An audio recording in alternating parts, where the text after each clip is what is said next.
We're live. Welcome to another Omega Files, my disciples, my followers. No, sorry, I just went a little megalomaniacal there. Um, yes, we're going to sit down and have a talk about the latest offering. Well, last week's offering, actually, because Dot and Bubbles this week's offering for Doctor Who, which was 73 yards, which kind of, matter of fact, I have to do it. It's been eating at me.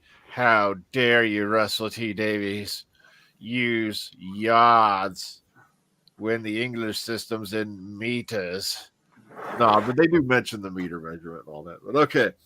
So I'm gonna go around ask you guys what you thought of it. Like I said, I'm kind of a little puzzled on some things, but I've watched this twice now, so I think I'm ready to wrap my head around it. All right, let's start off at the bottom. We're going to start with William this time. What did you think of 73 yards? You know, it's a good episode. If you take it with what it is, it's a good episode. And of course, with a lot of Doctor Who episodes, it leaves you with a lot of questions. A lot of questions. Which of course, rewatching it might answer something. Or maybe the director or the writer would go on and explain certain things like that. Of course, the one thing everybody wants to know is what was the older Ruby saying to the people that made them run crazy, all over the place like that. Which, in a funny way, we don't really care because it's you could say it's a cause and effect because she is a older version that's not supposed to be there because you can see the younger one is there. So probably that explanation, her saying that to them, gave them a lot of fear, considering the doctor stepped on something that you could say is sort of mystical, magical, and is between the land and the sea, which you could say is a broken barrier like that of dimensional time. So that could sort of explain that like that. But if you look at the story, it's not bad. The doctor's gone. Of course, the actor was busy doing sex ed, so that explains was a light novel, a light episode. But so that explains why the actor wasn't there, which is a good thing. At least we had many um, Doctor Light episodes. So we see how Ruby would survive without the Doctor. She kept on alive. She made Kate, and of course, that sort of backed up fire on her because she wasn't yet aware of what was going on, and she continued going on in aging, which is not which we know for a fact that's been happening to almost every Doctor's companion. They have to continue with their own lives. I mean, unless they're sort of species that age slowly, or maybe not human at all like that. But we know that in real life, a lot of these actors and actresses have passed on. So that's you can say the characters have gone too. But in a way, it's just if you look at it, it's just an episode, a light episode, in which a companion has to deal with not having a doctor anymore, which is a good thing. Of course, the little information that the doctor gave her about a certain prime minister, it went to her benefit, so she was able to avoid what she remember him telling her. So that sort of thing. Now, of course, a lot of people was you could say griping that how the doctor could disappear and either not regenerate or explain where he been all this time like that. In a way, we don't really need an explanation because in the end, it went back to where it started from. So everything was gone. But it does leave you with the question is if that's all it took for that to be solved, then couldn't some other stories could be solved sort of way like that by just fixing a little something like the previous, one of the early episodes of Void stepping on a butterfly effect. So like I said, it's a good episode. Leaves you with a lot of questions. Maybe in a future episode, an explanation can happen, which I don't really care because it's the way it is. So that's my opening statement.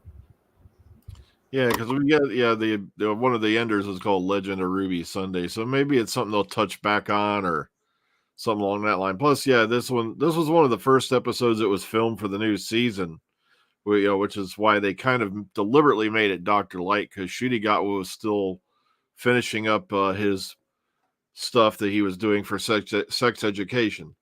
So that's why they went ahead and filmed this one first. So that way, they could just do the little bit he needed and then get him back to what he, to his other job he needed to get done. Okay, Callum, what did you think of 73 Yards? Right. It was scary, it was good. I quite liked that. It was Dr. Light through the well. You have to do what you have to do, so yeah, it worked out. I was going to say, I don't know much to say about it. I'm nearly getting this to this series, so I think Shudigawa is doing a really good job. The new assistant's pretty good.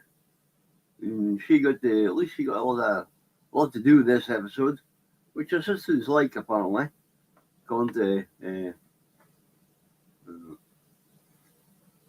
need to play Leela. Forgotten her name. Anyway,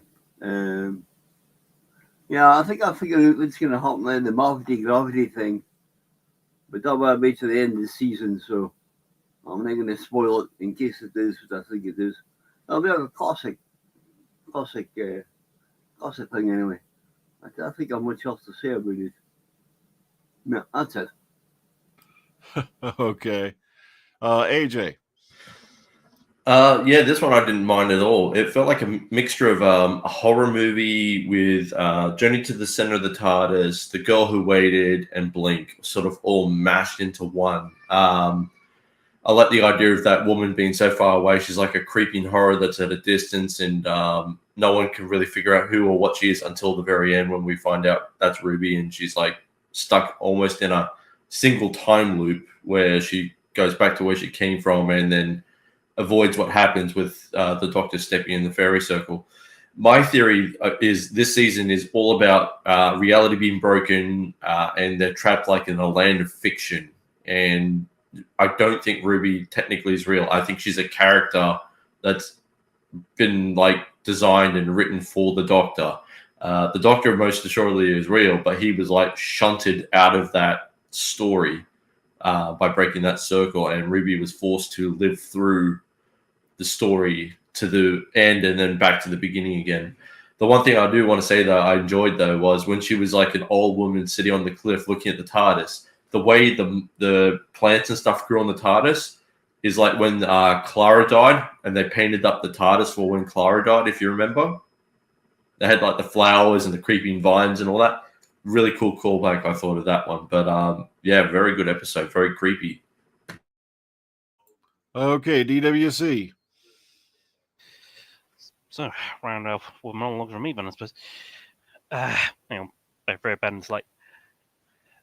And so we have our Dr. Light episode, which was engaging and gripping until the end, where the whole episode unravels and no longer makes sense. Filmed featuring mostly Ruby, as Ncuti was still filming Sex Education, the tone of this episode was mostly inspired by the Stephen Moffat episode Blink, as the director would acknowledge at MCM Comic Con. And that dark tone does come through as Ruby becomes more and more isolated, even from her own mother, in a scene truly heartbreaking.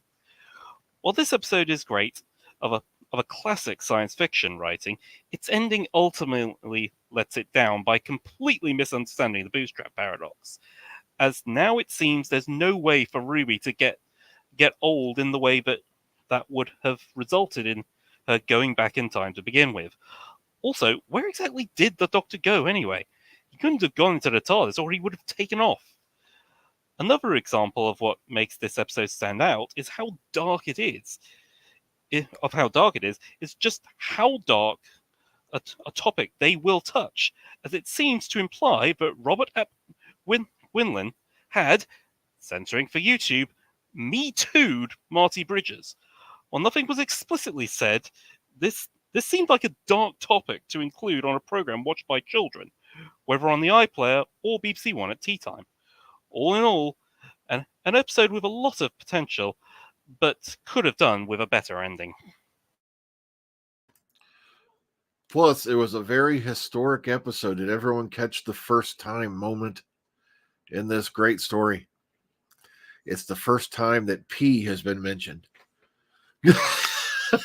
I gotta laugh out of that because I did not expect that at all. Where she walked around the back, I hope you aren't having a pee out behind you or something like that. I'm like, okay, that's something you don't hear mentioned in most sci-fi series. The need to go to the John, or whatever you want to call it. Usually, But- the term is spend a penny. Okay, here's the thing. One thing I can't stand in the universe more than anything in the world is episodes that reset at the end. It was a good episode. I did enjoy it, but I don't like it when episodes say, well, that all didn't really happen. Now, at least with when you go back to episodes like Turn Left, it was a parallel world that was created because of, the little buggy guy from the Trickster who, hopped on Donna's back. And then, of course, that all reverted. And then, of course, the memory began to fade as that timeline disappeared, or that parallel world, or basically, dissipated. And also, it moved forward the plot in a way, because it was leading towards the series ender. This one, though, like I said, I don't like episodes where it resets. I can't stand episodes like that. Well, it all kind of happened. Maybe it did. Maybe it didn't. Plus, I don't like episodes where certain things are just plain left unexplained. Like I said, sure, the fairy circle. Okay, we do have the fact that in this season, it seems that certain things have gotten power. So along the line of supernatural things, even Kate mentions it in the episode when she's having her sit down with Ruby, that suddenly Unit is not only, investigating extraterrestrial events, but there seems to be a rise in supernatural occurrences. So, okay, I like the, fact that she's, mentioned that now. So Unit's also involved in this. But then, oh, goodness gracious. They never really explain, why did it have to be exactly 73 yards? Well, sure, it's older Ruby going back, but how come older Ruby is staying at a constant 73 yards to herself? Now, I know people are saying it's Semper distance, or it's the very range of, 20/20 vision. That still doesn't explain why she's staying 73 yards from herself. And also doesn't explain why when you try to use a camera or some other device, her face is still distorted. Unless there's some kind of, temporal jiggery pokery going on in there we don't know about. Also, like I said, we don't really know what the heck is future Ruby going to say to her mother that's going to make her mother completely ignore her, kick her out, and then file an injunction on her. Sure, the total strangers, okay, I can get that.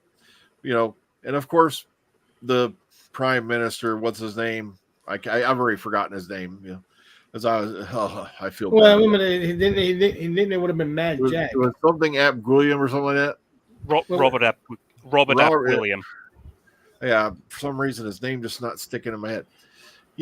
What really got him going? Because that kind of sort of gave me a flashback to when, the doc got rid of course, Harriet Jones.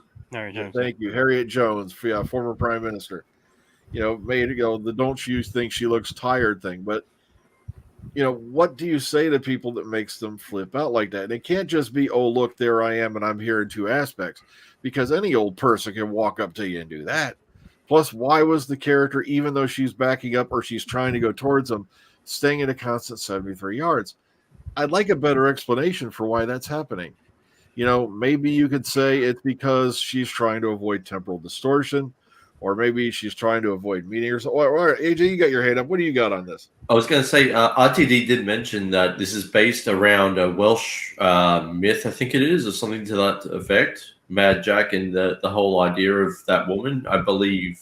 I tried looking into it. I couldn't find much about it.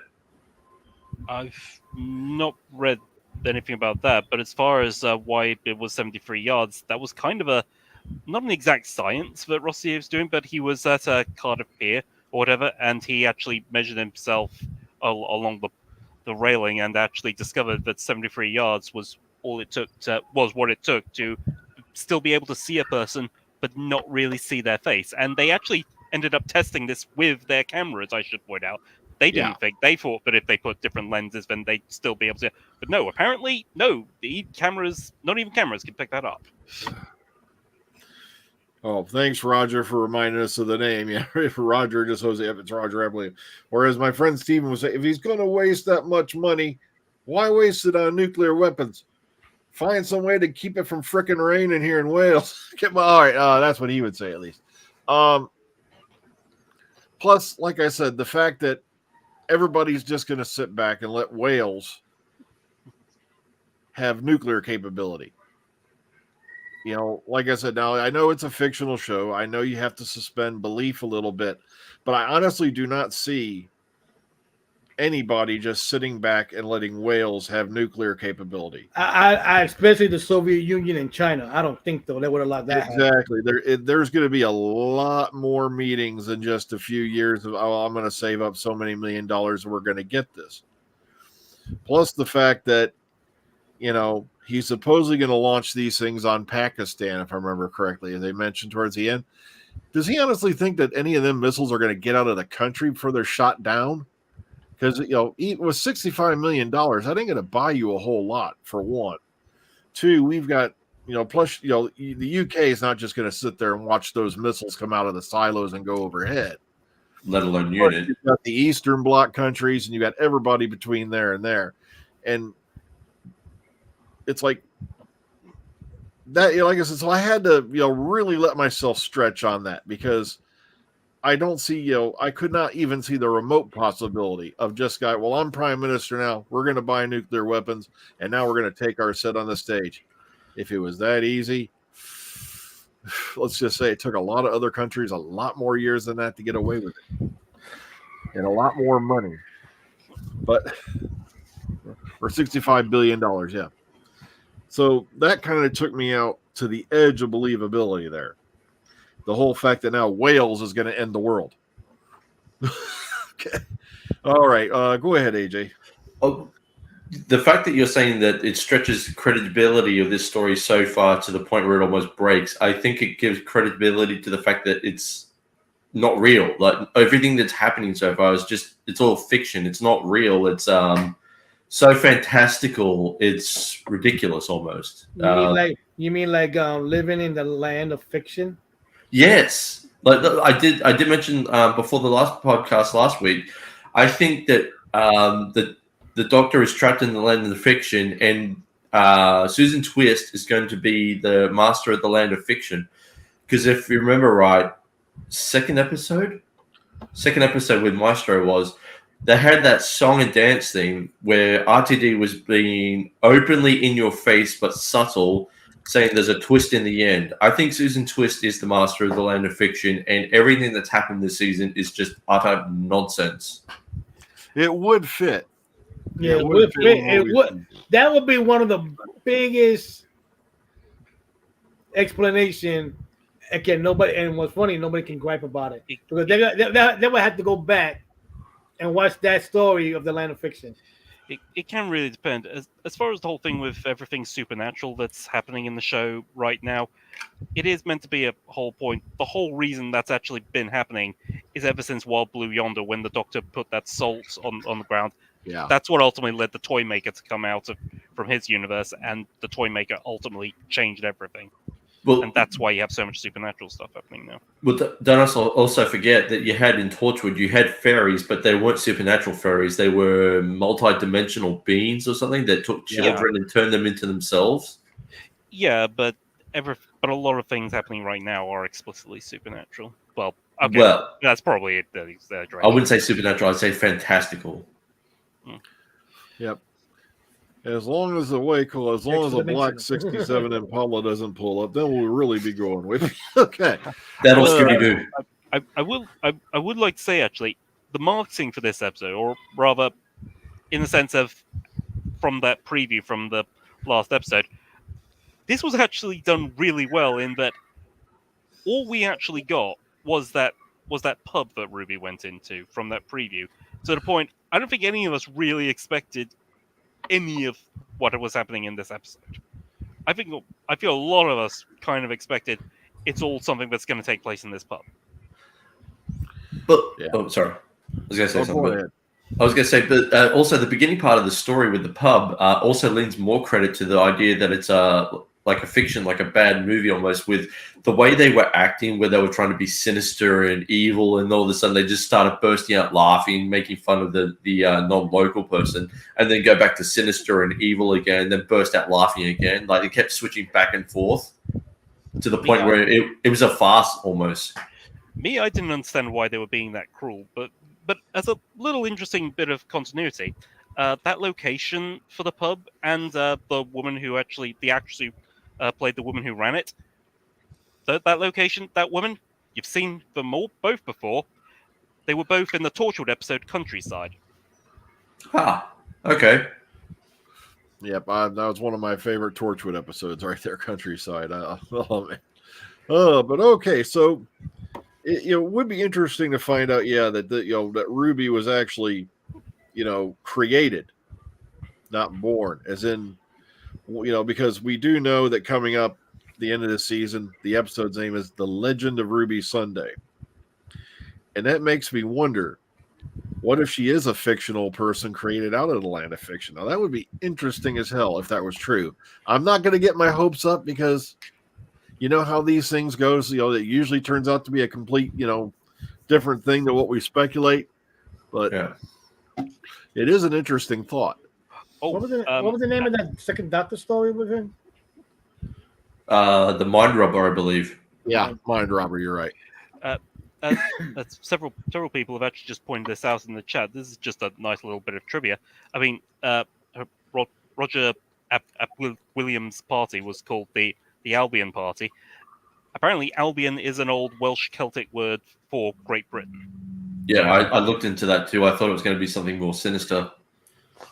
Yeah. Well, if you look at it, it's kind of like in the sense of, I don't know if I should put it this way, but the Conservative Party right now, very, very, very, very big up on Great Britain right now. That's why we have GB News, which is like the British Fox News. So I wouldn't be surprised if this is the kind of play on that.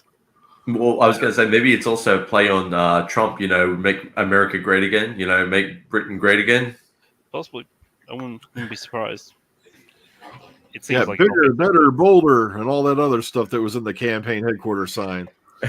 Well, all I can say is this: I died laughing because, oh god, I don't like to get into political humor, but this one was priceless. Somebody had a picture of Donald Trump, and the meme was he was pointing to somebody, and he said, "You wouldn't happen to have a Rita Hayworth poster I can borrow." So for you folks who have seen the Shawshank Redemption, you know what I'm talking about. I just thought it was amusing. Okay, so let's go ahead. We're going to rate this sucker, then we'll put it to bed. So we're going to start top, go to the bottom.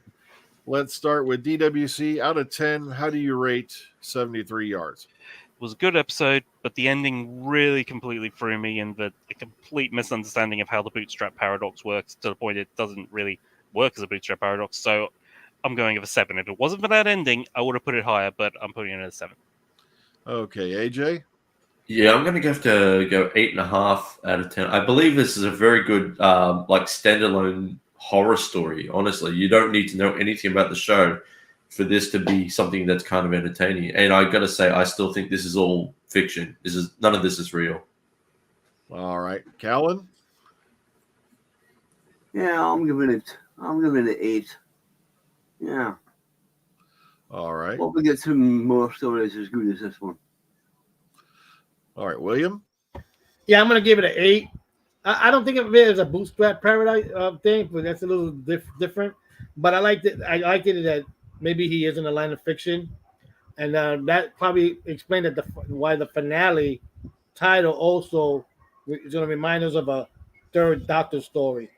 So you really got this one could be a second Doctor follow up, and then finale could be the third Doctor. So that's a good thing there. But it'd be nice to see if it is the line of fiction. Yeah, I'm going to give it an 8 as well, even though I can't stand and I just hate to death stories that reset at the end. I can't stand them, but this one was beautifully shot. All the performances were very well done. And like I said, it was an enjoyable story, but like I said, I literally had to watch this twice and go, what the heck's going on here? For it really started finally, some of it clicked into place. But like I said, I don't like it when they leave things vague. Oh, well, so folks, don't forget to join us next Friday around the same time when we sit and talk about, I don't know about this one because I've seen the clips for it. Dot and Bubble. So that's going to be an interesting to see how that turns out. Will it be better than what my mind's already saying it's going to be? Like I said, I'm going to give it a watch where I go crazy. Maybe it's a sequel to that Chuck Jones animated movie, The Dot in the Line. So until then, we'll see you all next week. Enjoy your weekends, everybody. Have a great night. Be seeing you. Bye. See you. And